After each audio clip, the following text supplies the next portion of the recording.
In Canada, it's not President's Day today. It's either Family Day, Islander Day, Heritage Day, or Louis Riel Day, depending on the province. We thought about asking everyone to do the same thing, but that seemed a bit rude. Apple is planning some significant changes to its Mac lineup this year, according to a report from usually pretty accurate Apple leaker man Mark Gurman. Mark claims 2022 will be the year Apple sticks the M1 Pro and M1 Max in a Mac Mini, an iMac Pro, and a half-sized Mac Pro.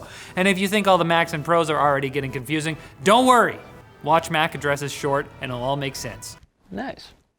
Which is of course to say it won't.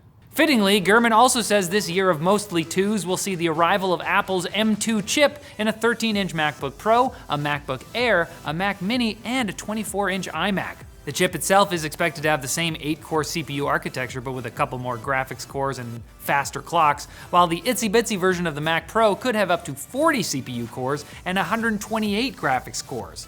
But Mark's not sure which Mac is coming first. We'll probably find out in a few weeks at Apple's March 8th event, or sooner if someone else happens to surpass Mark's skills at pondering his orb. I want that orb. NFT marketplace OpenSea reported on the weekend that someone took their name a little bit too literally and decided to go fishing. With a PH. Apparently 17 users were tricked into authorizing the transfer of their NFTs to the fisher, who ended up snagging hundreds of tokens worth around $1.7 million altogether. Man, I wouldn't want to be those apes right now, sitting in some cold wallet, waiting to be invalidated. That's not a life. Though the attack was carried out during OpenSea's migration to its new Wyvern smart contract system, the platform's CEO Devin Finzer said that it's not a network issue, as it looks like the phishing took place out in uncharted waters, not the OpenSea website itself, proving that crypto is still more secure than regular currency, even though the way that most people interact with it is still gonna be through a platform with a username and password. It makes sense somehow. And after being banned from Twitter, Donald Trump has launched Truth Social, his own social media app, with blackjack and Whoa! We might not be able to say that. As one might expect though, the truth of the word launched is in contention here. Trump was expected to delay the Truth Social launch to March, but apparently really wanted to go live on President's Day, his day. And so the app evidently was not ready for a massive influx of users, who were largely met by failed sign-up attempts before being placed on a waitlist behind over 150,000 others. To make matters worse, Twitter users pointed out that the Truth Social logo looks almost identical to that of the solar panel company Trailar, who may be pursuing legal action.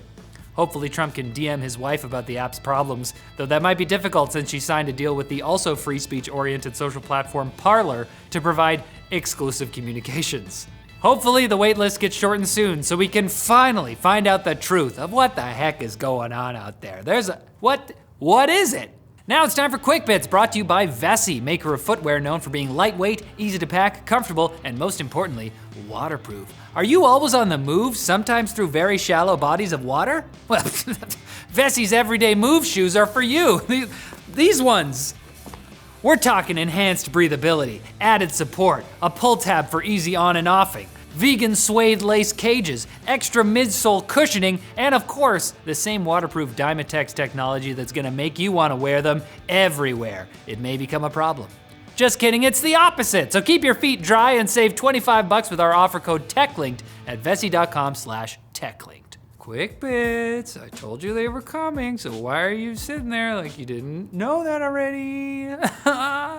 Activision has rolled out a, frankly, awesome way of discouraging cheaters in Call of Duty Warzone. If the game detects a cheater, it completely nerfs their bullets, essentially giving non-cheaters a legitimate God mode cheat to use against the cheaters. It's brilliant because it's less fun to imagine a cheater being locked out of the game and more fun to run straight at them from across the map and execute them yourself.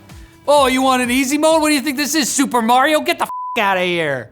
So that's a win for Activision, but Epic Games is showing them up a little bit by announcing that it's offering hundreds of its contract workers, including QA testers, full employment with benefits. The move comes after a worker walkout at Activision subsidiary Raven Software a couple months ago. Since then, Activision has suppressed worker attempts at unionization, reportedly even moving QA testers to multiple different departments, leaving things wide open for Epic to do what they do best and capitalize on a marketing opportunity, while also helping people.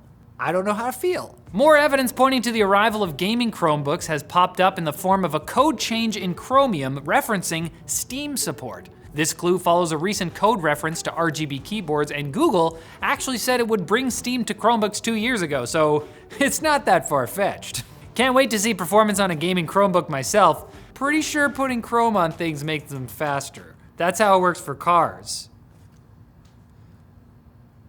Instagram is increasing the minimum time limit that you can set for yourself in their app to 30 minutes. Since announcing the optional time limits back in 2018, you could set a limit as low as 5 minutes to protect yourself. But I guess Facebook is getting a little concerned that people are becoming a bit too mentally healthy by spending more time away from the app, and well, they gotta keep them on there longer. Thankfully, iOS and Android have app time limit options at the system level, so don't get sucked into the metaverse just yet.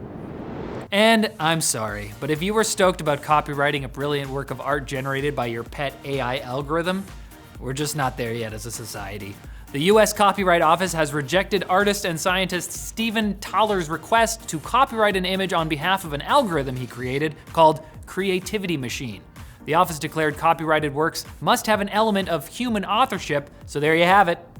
Robots, not people yet. Creativity Machine could not be reached for comment because he's not a person, or her, or it. And that's it for this one, people, but come back on Wednesday for more tech news and enjoy the rest of your holiday, whether you're celebrating Finance Minister's Day or Milk in a Bag Day. They're all great days.